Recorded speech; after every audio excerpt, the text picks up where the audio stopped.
নমস্কার বন্ধুরা, welcome to cricket Bangla. তো বন্ধুরা, এই ভিডিওতে আমরা কলকাতা নাইট রাইডার্স বনাম মুম্বাই ইন্ডিয়ান্স ম্যাচ নিয়ে আলোচনা করব।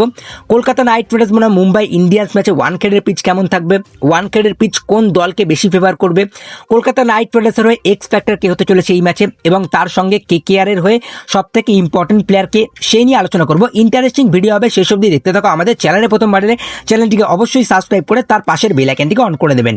তো শুরুতেই আগে ওয়ানখেডের পিচ নিয়ে আলোচনা করব, যেখানে ওয়ানখেডের পিচ টিপিক্যাল ব্যাটিং পিচ থাকবে, যেরকমটি আমরা ওয়ার্ল্ড কাপ সেমিফাইনালে দেখেছিলাম ইংল্যান্ড এবং ভারত ম্যাচে, যেখানে ভারতীয় দল 254 রান করেও কিন্তু মাত্র 7 রানে জিতেছিল। অর্থাৎ ব্যাটিং ফ্রেন্ডলি পিচ, এবং সেরকম পিচে আমরা এক্সপেক্ট করব একটা হাই স্কোরিং ম্যাচ আমরা এক্সপেক্ট করছি, এবং সেই জায়গাতে এই পিচটা কিন্তু মুম্বাই ইন্ডিয়ান্সকে বেশি ফেভার করবে। মুম্বাই ইন্ডিয়ান্স তাদের হোম কন্ডিশনে খেলে অভ্যস্ত, তারা জানে ওয়ানখেডের পিচে কিরকম ব্যাটিং করতে হবে, কিরকম বোলিং করতে হবে, এবং সেই জায়গাতে মুম্বাই ইন্ডিয়ান্সের প্লেয়াররা কিন্তু সেটা অ্যাডাপ্ট করবে।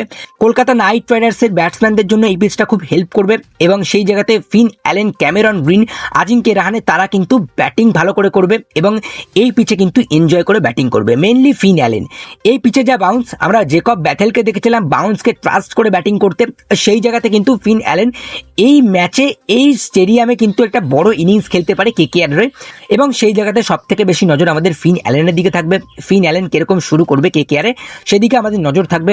আর তার সঙ্গে মুম্বাই পুত্র অবশ্যই আঙ্গাক্রিস রাঘুবংশী এবং আমাদের ক্যাপ্টেন আজিঙ্কে রাহানের দিকে নজর থাকবে।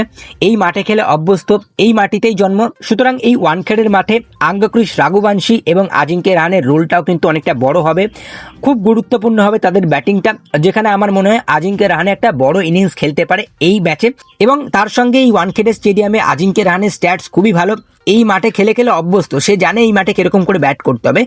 আজিঙ্কে রাহানেও সে বাউন্সকে ট্রাস্ট করে খেলে, এবং সে নিজের কাছে বলটাকে আসতে দেয়, সেই জায়গাতে আজিঙ্কে রাহানেও কিন্তু এনজয় করে ব্যাটিং করবে। এবং কলকাতা নাইট রাইডার্সেরও সব থেকে বড় এক্স ফ্যাক্টর এবং সব থেকে বড় ইম্পর্টেন্ট প্লেয়ার কিন্তু ক্যামেরন গ্রিন থাকবে, তার কারণ ক্যামেরন গ্রিনের ওয়ানখেডের একটা সেঞ্চুরি আছে, এবং সে মুম্বাই ইন্ডিয়ান্সের প্লেয়ারদের সঙ্গে নেট প্র্যাকটিস করেছে, সে জানে কে কিরকম বোলিং করে, কে কিরকম ব্যাটিং করে। তো সেই জায়গাতে কিন্তু ক্যামেরন গ্রিনের বোলিং প্লাস ব্যাটিং এটা কিন্তু কেকেআর এর জন্য সব থেকে বেশি গুরুত্বপূর্ণ রোল কিন্তু পালন করবে এই মাঠে। এবং এই পিচে কিন্তু ক্যামেরন গ্রিনও খুব ভালো ব্যাটিং করবে, ক্যামেরন গ্রিন পেস খেলতে খুব ভালোবাসে, আর সেই জায়গাতে কিন্তু এই পিচে বল পড়ে থমকে না, এই পিচে বল পড়ে আরো ব্যাটে ভালো আসবে, তো সেই জায়গাতে কিন্তু ক্যামেরন গ্রিনও এনজয় করবে। আর শুধুমাত্র ক্যামেরন গ্রিনই নয়, কলকাতা নাইট রাইডার্সের ব্যাটসম্যানরা কিন্তু এই পিচে এনজয় করবে। আর শুধুমাত্র কলকাতা নাইট রাইডার্সের ব্যাটসম্যানরা এই পিচে এনজয় করে ব্যাটিং করবে এমনটা না, মুম্বাই ইন্ডিয়ান্সের ব্যাটাররাও কিন্তু এই পিচে দুর্দান্ত ব্যাটিং করবে, এবং এক্সপেক্ট করব মুম্বাই ইন্ডিয়ান্সের ব্যাটসম্যানদেরকে কলকাতা নাইট রাইডার্সের বলাররা আটকে রাখবে, এবং 200 নিচে যদি আটকাতে পারে সেটা কেকেআর এর জন্য ভালো হবে।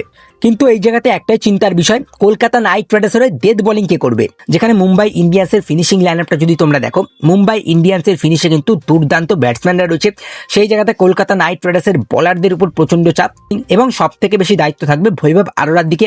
আগেও আলোচনা করেছি এই ম্যাচে বৈভব আরোরা ওয়ানখেডের পিচে কিন্তু সুবিধা পাবে, সুইং পাবে, সেই জায়গাতে বৈভব আরোরা কিন্তু ইম্পর্টেন্ট বোলার হতে চলেছে কলকাতা নাইট রাইডার্সের জন্য।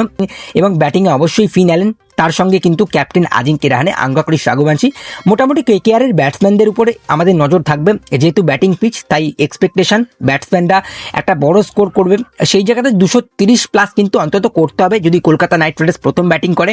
আর যদি তারা চেস করে সেই জায়গাতে কিন্তু মুম্বাই ইন্ডিয়ান্সকে 200 নিচে আটকাতে হবে। এটা করতে পারলে আমার মনে হয় কলকাতা নাইট রাইডার্স প্রথম ম্যাচ জিততে পারবে। যদিও মুম্বাই ইন্ডিয়ান্স 2013 পর থেকে তাদের ওপেনিং গেম জিততে পারেনি, সেই জায়গাতে কেকেআর এর কাছে একটা চান্স রয়েছে, একটা বিরাট বড় সুযোগ রয়েছে যে তারা প্রথম ম্যাচটা জিতে কনফিডেন্স নিয়ে ইডেন গার্ডেন্সে নামবে সেকেন্ড ম্যাচ খেলতে।